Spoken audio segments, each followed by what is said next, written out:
Hi friends, नमस्ते। कैसे हैं आप लोग। और आज की वीडियो में हम बात करने वाले हैं कि प्रेगनेंसी के दौरान बेबी बॉय के सिम्टम्स क्या क्या होते हैं, बेबी गर्ल वाले सिम्टम्स क्या क्या होते हैं, कैसे जानेंगे कि बेबी बॉय के सिम्टम्स है, कैसे जानेंगे कि ये बेबी गर्ल के सिम्टम्स है, अंदाज़ा लगा सकते हैं। जैसे पहले जो हमारे बूढ़े बुज़ुर्ग हैं वो कैसे अंदाज़ा लगा के बताते थे कि हाँ आपको गर्ल होने वाला है, हाँ आपको बॉय होने वाला है। तो क्या क्या चेंजेस दोनों के प्रेगनेंसी में या फिर दोनों सिम्टम में नज़र आते हैं। पहले के ज़माने में जब अल्ट्रासाउंड नहीं हुआ करता था तो लोग कैसे अंदाज़ा लगाते थे, और कई बार ये अंदाजे सच भी होते थे। जैसे मेरे ही प्रेगनेंसी में कुछ कुछ ऐसे अंदाजे थे जो लोग बोलते थे और हाँ मुझे बॉय हुआ था, और गर्ल वाले भी टाइम पे हाँ मुझे गर्ल हुई थी। तो क्या क्या चेंजेस नज़र आए थे दोनों के बीच में, तो वही चीज़ें मैं आपसे शेयर करूँगी। तो अगर आप मेरे चैनल पे पहली बार विज़िट किए हैं, अगर आप मुझे पहली बार देख रहे हैं, तो मेक श्योर करें कि मेरे चैनल को सब्सक्राइब कर दें, मेरे वीडियोज़ को लाइक कर दें। अच्छा लगेगा तो ज़रूर लाइक कीजिएगा और शेयर कर दे, स्पेशली उन लेडीज़ के साथ जो प्रेग्नेंट है, तो उनको बहुत ज़्यादा हेल्प मिलेगी। तो चलिए फिर बिना देरी किए वीडियो स्टार्ट करते हैं। पहले बात करते हैं कि प्रेगनेंसी के दौरान आप अगर आपकी नाभि बाहर निकल जाती है तो कहा जाता है आपको बॉय होने वाला है। अगर आपकी नाभि अंदर है तो कहा जाता है आपको गर्ल होने वाली है। तो मेरी भी प्रेगनेंसी में मेरी नाभि जब बाहर निकली थी तो मुझे बॉय हुआ था। उसका ग्रोथ बहुत अच्छा हो गया है, तो आपको बॉय होने वाला है।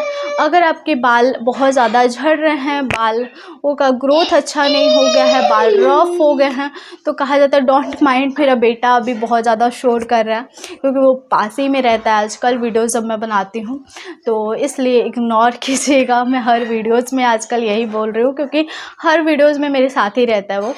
तो अगर आपके बाल बहुत ज़्यादा रफ़ और बेजान हो गए हैं तो कहा जाता है आपको गर्ल होने वाली है। अगर आपको हेयर ग्रोथ अच्छे हो गए हैं तो कहा जाता है कि अब बॉय होने वाला है। दोनों प्रेगनेंसी में मेरे हेयर ग्रोथ बहुत अच्छे रहे हैं।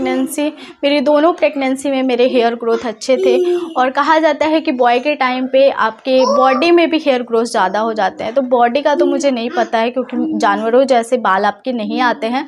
थोड़े बहुत हुए होंगे तो वो पता नहीं चलता है, क्योंकि आप हमेशा क्लीन करते रहते हैं। वैक्सिंग, वीनस, लेडी सेवर जो भी आप यूज़ करते हैं उससे तो आप क्लीन ही करते रहते हैं, तो उतना ज़्यादा हेयर का पता भी नहीं चलता।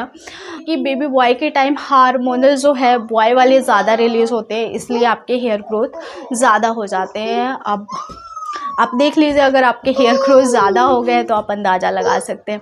नेक्स्ट कहा जाता है कि अगर आपके चेहरे पर बहुत ज़्यादा ग्लो आ गया है, चेहरा आपका भरा हो गया है, बॉडी आपका पूरा भर गया है, चेहरा आपका बहुत ज़्यादा ग्लो हो रहा है, तो कहा जाता है आपको गर्ल होने वाली है। अगर आपका चेहरा बहुत ज़्यादा स्टार्टिंग के दिनों में बहुत ज़्यादा सूख गया है, बहुत ज़्यादा ड्राइनेस फील हो रहा है, आपको चेहरे पे पिंपल्स नज़र आ रहे हैं, चेहरा का क्वालिटी अच्छा नहीं लग रहा है, तो कहा जाता है आपको बॉय होने वाला है। तो मेरी प्रेगनेंसी में मैं आपसे शेयर करूँ तो कुछ दिन तक गर्ल के टाइम पे मेरा चेहरा भर गया था, ग्लो आ गया था, और बॉय के भी टाइम पे मुझे फर्स्ट ट्राइमेस्टर और सेकंड ट्राइमेस्टर में मेरे चेहरे पर ग्लो था। लेकिन थर्ड ट्राइमेस्टर में जब मैं गई थी तो मेरा चेहरा बहुत ज़्यादा पिंपल्स होने लगे थे, गर्दन काली होने लगी थी, चेहरा सूखने लगा था, आंखें अंदर जाने लगी थी। तो ये सारी चीज़ें जो हैं मेरे साथ हुई थी। अगर आपके साथ भी ये सिम्टम नज़र आ रहे हैं, या फिर चेहरा आपका सूख रहा है, आंखें अंदर जा रही है, पिंपल्स हो रहे हैं, तो आप अंदाज़ा लगा सकते हैं। मुझे तो ये लास्ट ट्राइमेस्टर में नज़र आया था, लेकिन आपको फर्स्ट ट्राइमेस्टर से दिख रहा है तो आप अंदाज़ा लगा सकते हैं कि आपको बॉय होने वाला है। मुझे गर्ल के टाइम पे मेरे चेहरे का ग्लो शुरू से लेकर लास्ट तक था, और उसमें भी थोड़ा थोड़ा मुझे लास्ट ट्राइमेस्टर में चेहरा अपना सूखा सूखा फील होने लगा था। तो लास्ट ट्राइमेस्टर में हो ही जाता है, क्योंकि उस समय आप बहुत ज़्यादा लास्ट ट्राइमेस्टर में परेशान होने लगते हैं, तो वो चीज़ें आपके चेहरे पर भी पता चलने लगता है कि आप चेहरा भी आपका डल हो जाता है उस टाइम पे। कितने लोग मेरे से एग्री कर रहे हैं प्लीज़ बताइएगा नीचे कमेंट बॉक्स में, क्योंकि मेरे दोनों प्रेगनेंसी में मेरे साथ ऐसा ही हुआ है।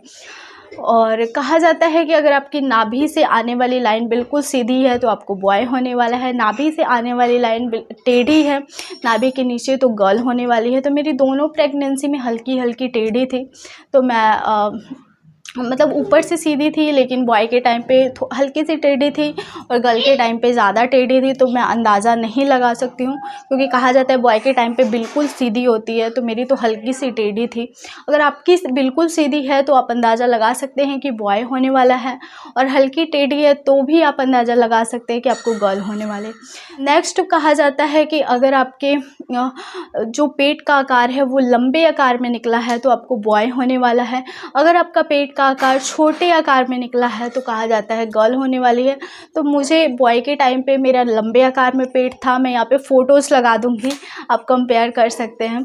और मेरा गर्ल के टाइम पे फुटबॉल के आकार का शेप बना हुआ था, तो मुझे हर कोई बोलता था कि हाँ तुम्हें गर्ल होगा, और बॉय के टाइम पे भी हर कोई पेट देख के बोलता था कि हाँ तुम्हें बॉय होगा। तो ये चीज़ें मेरे साथ बहुत ज़्यादा मैच की है, स्टार्टिंग से ही मैच की है। स्पेशली बॉय वाले टाइम पे तो मुझे 3 मंथ से ही मेरा पेट का जो आकार था वो लंबे आकार में फील होने लगा था।